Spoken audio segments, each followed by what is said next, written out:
Privacy is normal. An attack on privacy is not. I saw that quote the other day from Meowphosaurus, co-founder of BMX DeFi.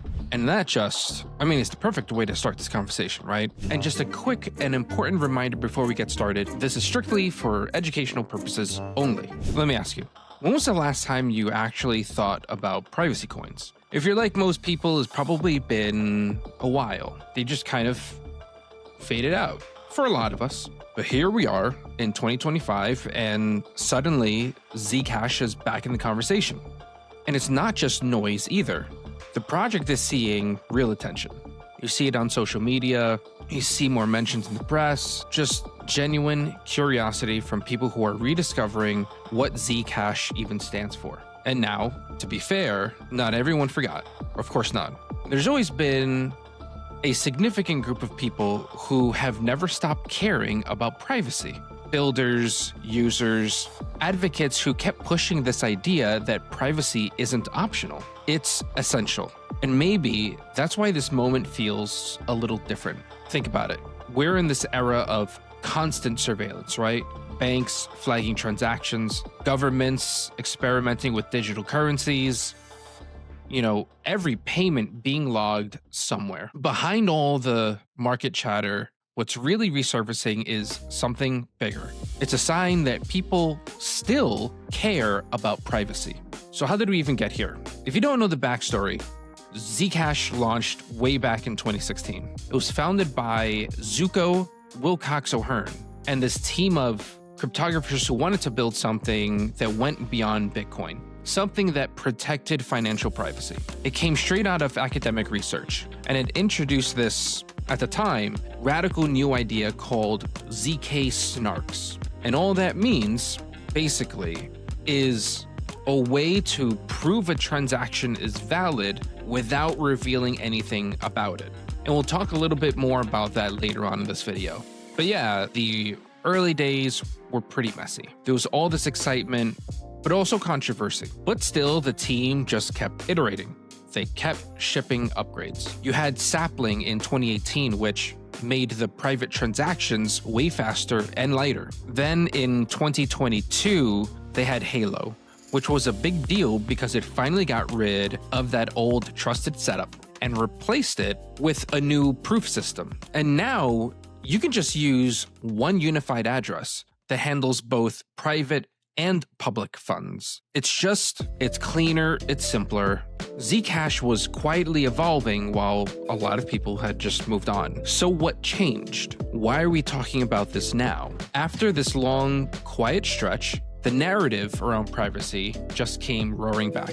Central bank digital currencies are being tested. Exchanges are tightening their ideals. Governments are basically normalizing financial surveillance. And people are starting to ask, do we still have the right to transact privately? And Zcash, it just happens to be a really good answer to that question. It's not just ideology either. The technology itself is evolving. The electric coin company introduced Zashi. It's a cross-chain protocol that brings Zcash's privacy tech to other blockchains. And through NymVPN, you can now pay for a privacy-focused VPN using shielded ZEC. And that is a tangible link, right? You've got private money for private communication. It's that full stack privacy idea. And on the community side, development activity picked up. Conversations about privacy started trending again.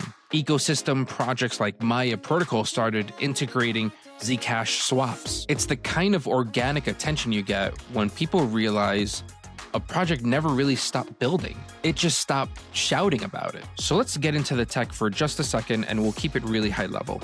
So what is the magic here? In Bitcoin or Ethereum, as you probably know, every transaction is public. You can see the sender, you can see the receiver, you can see the amount, you can see everything. Zcash changes that with the ZK-SNARKs I mentioned. It lets the network verify a transaction is valid without revealing who sent what to whom.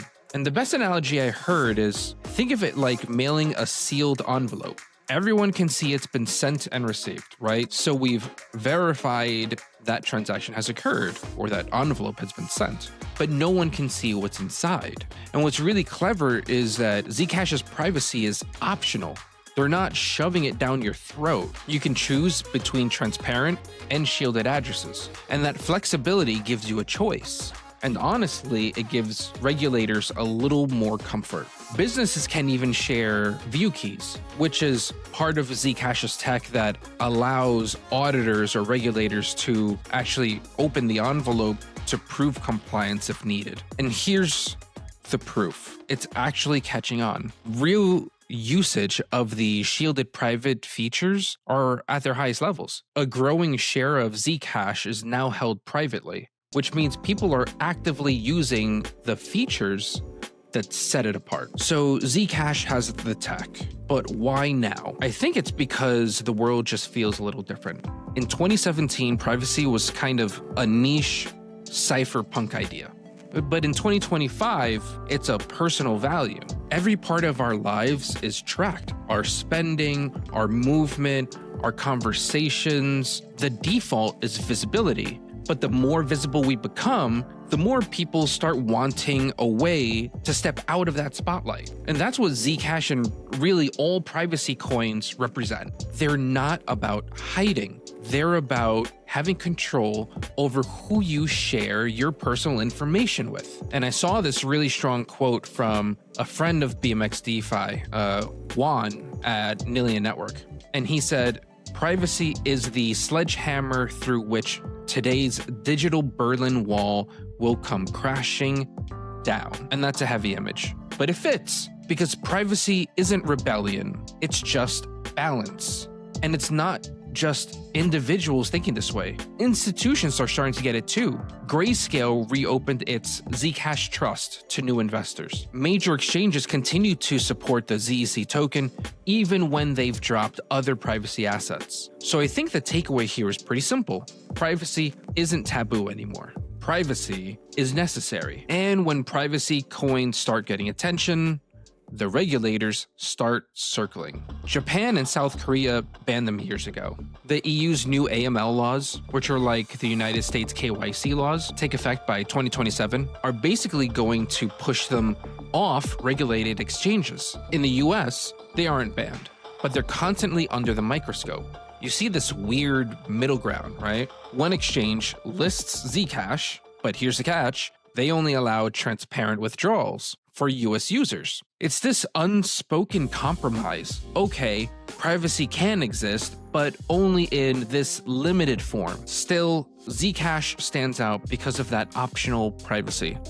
It's not all or nothing, and that flexibility is what lets it stay private and stay in the conversation. While the fully private coins like Monero and Pirate Chain face way heavier restrictions. So yeah, privacy coins are back in the spotlight, but that spotlight definitely shines both ways. Zcash and a couple of others just happen to be handling it a little better than others. And it's important to remember that Zcash isn't alone here. This is a whole sector that's getting a second look.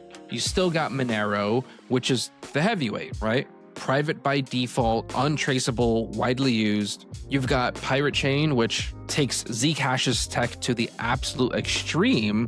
Everything is shielded, no transparency at all. Then you have stuff like Beam, which uses a totally different protocol called NymVPN, which kind of sounds like a YouTube kids channel, to compress transactions and hide the details. So each one has its own philosophy. Monero is all about maximizing stealth. Zcash is trying to balance privacy with compliance. Beam is focused on efficiency. And Pirate Chain is just, total anonymity, period. And the interesting part is they're all getting renewed attention. And privacy as a theme is trending again, not because people are chasing profits, but in my opinion, because the world is realizing how fragile digital freedom can be. So where does this all leave us? For me, Zcash's return to the conversation isn't about speculation. It's about recognition. It's a reminder that privacy never really went away. It just got drowned out by all the noise. Think about it, the technology matured. the message stayed consistent. And the world, with all its cameras and trackers and digital paper trails, the world finally caught up to the idea that privacy isn't suspicious, it's just human. Regulators will keep tightening the rules, exchanges will keep weighing the risks, but privacy will keep evolving. And projects like Zcash will be right there at that intersection between freedom and compliance, testing how far we can go while staying true to crypto's roots. Because at the end of the day, privacy isn't a trend, it's a right, it's balance. And as long as people care about freedom, privacy coins, Zcash included, will always find a way back. I hope you enjoyed this video. If you liked it, please hit the like button, make sure to subscribe, follow us on X at BMXDeFi, and check out the BMX Crypto podcast, available on Apple Podcasts, Amazon Music, and Spotify. Take care, and I'll see you on the next one.